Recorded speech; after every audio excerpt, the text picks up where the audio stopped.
عن محمد بن جحش رضي الله عنه قال كنا جلوسا عند رسول الله صلى الله عليه وسلم فرفع رأسه إلى السماء ثم وضع راحتيه على جبهته فقال سبحان الله ماذا نزل من الشديد فسكتنا وفزعنا فلما كان من الغد سألته يا رسول الله ما هذا الشديد الذي نزل فقال والذي نفسي بيده لو أن رجلا قتل في سبيل الله ثم أحيي ثم قتل ثم أحيي ثم قتل وعليه دين ما دخل الجنة حتى يقضى عليه.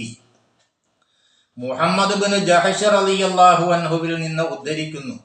അദ്ദേഹം പറഞ്ഞു, ഞങ്ങൾ അള്ളാഹുവിന്റെ റസൂലിന്റെ അരികിൽ ഇരിക്കുന്ന സമയം അവിടുന്ന് തല ഉയർത്തുകയും രണ്ട് കൈകൾ കൊണ്ട് നെറ്റിയിൽ പിടിക്കുകയും ശേഷം സുബ്ഹാനല്ലാഹ്, ഇറക്കപ്പെട്ടിരിക്കുന്ന ദിവ്യ സന്ദേശം എത്രയോ കടുപ്പമേറിയതാണ് എന്ന് പറയുകയും ചെയ്തു.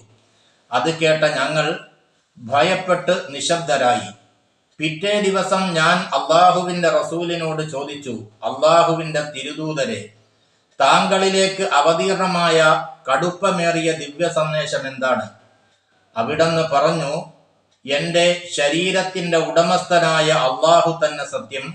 ഒരു മനുഷ്യൻ അള്ളാഹുവിന്റെ മാർഗത്തിൽ കൊല്ലപ്പെടുകയും വീണ്ടും ജീവൻ നൽകുകയും വീണ്ടും കൊല്ലപ്പെടുകയും വീണ്ടും ജീവൻ നൽകുകയും വീണ്ടും കൊല്ലപ്പെടുകയും ചെയ്യുന്നു.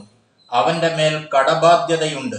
എങ്കിൽ അത് വീട്ടുന്നത് വരെ അവൻ സ്വർഗത്തിൽ കടക്കുകയില്ല.